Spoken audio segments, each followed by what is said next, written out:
হাদিসের একটা সমস্যা হচ্ছে, আমি প্রায় ভিডিওতেই বলি, হাদিসে স্পেসিফিক কিছু আমল দেয়, স্পেসিফিক কিছু কথা বলে যে এগুলোর উপর আপনি আমল করলে, কাজ করলে আপনি সারা জীবনের গুনাহ মাফ হয়ে যাবে বা পূর্বের গুনাহ মাফ হয়ে যাবে। এটা আসলে মোটেও কাম্য না। আল কোরআনে এমন কিছু বলা হয় না। আমি দুইটা হাদিস শেয়ার করে দেখেন। সহিহ বুখারী 37 নম্বর হাদিসে বলা হয়েছে, আবু হুরায়রা থেকে বর্ণিত।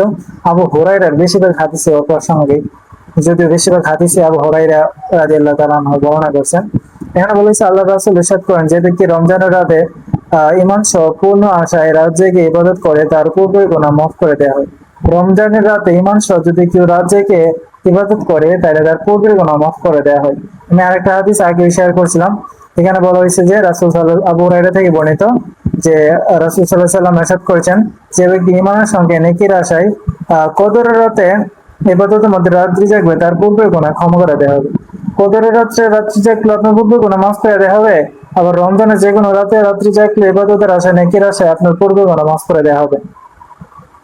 তো এই যে পূর্বের গুনাহ মাফ করে দেওয়া হবে, স্পেসিফিক ভাবে একটা কথা বলা হইতেছে, তাহলে এটা কতটুকু যুক্তিযুক্ত? আপনি আল কোরআন পড়লে আপনি এমন কোনো কাহিনী পাবেন না, এমন কোনো কথা পাবেন না, বা আল্লাহ তাআলা এমন কোনো ওয়াদা দেয় নাই যে তো পুরোপুরি গুনাহ মাফ করে দেওয়া হবে কোনো কাজের বিনিময়ে। তেমন কোনো কথা বলা হয় নাই। তবে আল কোরআনের মূল কনসেপ্ট এতটুকু পাবেন, সারমর্ম যত পুরো কোরআন এত অল্প সময় আপনাদের বলতে পারতেছি না বা বলতে পারবো না। তবে আল কোরআনের বেসিক কনসেপ্ট যেটা, এটা আর কি, যে আপনি ফুল লাইফে যে পাপ কাজ করবেন, ফুল লাইফে যে কর্ম করবেন, প্রত্যেকটা কর্মের হিসাব নিকাশ করা হবে, সবগুলো লিখিত আছে। প্রত্যেকটা কর্মের হিসাব নিকাশ করা হবে, প্রত্যেকটা কর্মের হিসাব নিকাশ করার পরে সেই অনুসারে আল্লাহ তাআলা আপনার বিচার করবেন এবং ফয়সালা করবেন। আপনার কোন একটা নেক কাজের কারণে পূর্বে গুনাহ ক্ষমা করে দেবে এরকম কোনো কথা নেই। তাহলে প্রতি রমজানে আপনি একদিন যদি আমলের আশায় নেকির আশায় রাত্রি যাপন করেন, সারা বছরের গুনাহ মাফ হয়ে যাবে। তাহলে প্রতি বছর একবার করে একদিন করে আপনি রাত্রি জাগবেন, ইবাদত করবেন, আর সারা বছর অন্যায় করবেন, পাপ করবেন, হয়তো সমস্যা কি? হয় না?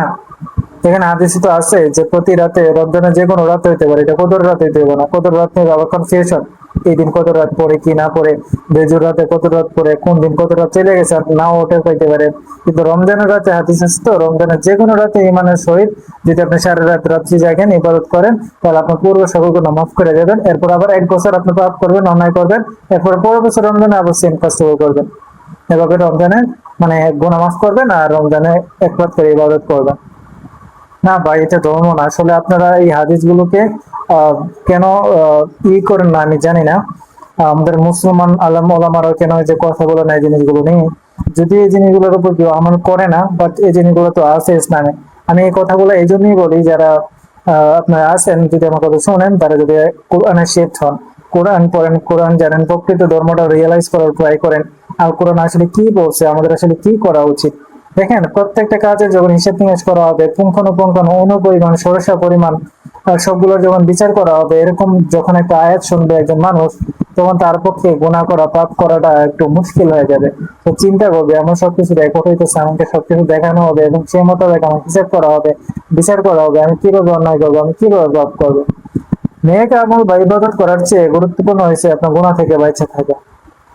বুঝতে পারছেন? গুনাহ থেকে বেঁচে থাকতে হলে আপনার এই জিনিসগুলো মাথায় কাজ করতে হবে, জিনিসগুলো মাথায় সেট করতে হবে, যে আমার কোনো কাজ তো বাদ যাবে না, আমার সবকিছু রেকর্ড হতে হবে, সবকিছুর বিচার আচার করা হবে, সবকিছুর আমার হিসাব দিতে হবে, আমি কিভাবে অন্যায় করবো, আমি কিভাবে পাপ করবো। যদি এই জিনিসটা আপনার মাথায় সেট হয়, আল কোরআন আয়াত এগুলো আল্লাহ তাআলা বলছেন, তাহলে একমাত্র সম্ভব আপনার পক্ষে গুনাহ থেকে বিরত থাকা, বাঁচা। আর আপনি ইবাদত করে গুনাহ মাফ করে রাখবেন, তার মানে আবার আপনি গুনাহ করেন। হাদিস তো গুনাহ করতে মানে ইন্সপায়ার করে, ইন্সপায়ারেশন দেয়, মোটিভেটেড করে। আমার মতে হাদিস গুনাহ করতে মোটিভেটেড করে, কিন্তু আল কোরআনে আপনার এরকম কোনো জিনিস পাবে না। দ্যাটস ওয়াই আমি হাদিসের বিরুদ্ধে কথা বলি, বিরুদ্ধে বলতে সত্যটা বলি আর কি। আপনাদের কাছে অনেকের কাছে অন্যরকম হইতে পারে, তাতে আপনার প্রকৃত ট্রুথ রিয়েলাইজ করবেন না। রিয়েলাইজ করতে গেলে হয়তো আপনাদের স্বার্থে আঘাত লাগতে পারে, কারণ হাদিস দিয়ে ব্যবসা চলে, হাদিস দিয়ে ধর্ম ব্যবসা চলে, হাদিস দিয়ে মানুষের অসংখ্য মানুষ তার জীবন জিন্দেগি কাটাইতেছে, যদি ওগুলা পরকালে হিসাব নিকাশ মানে হিসাব দিতে হবে।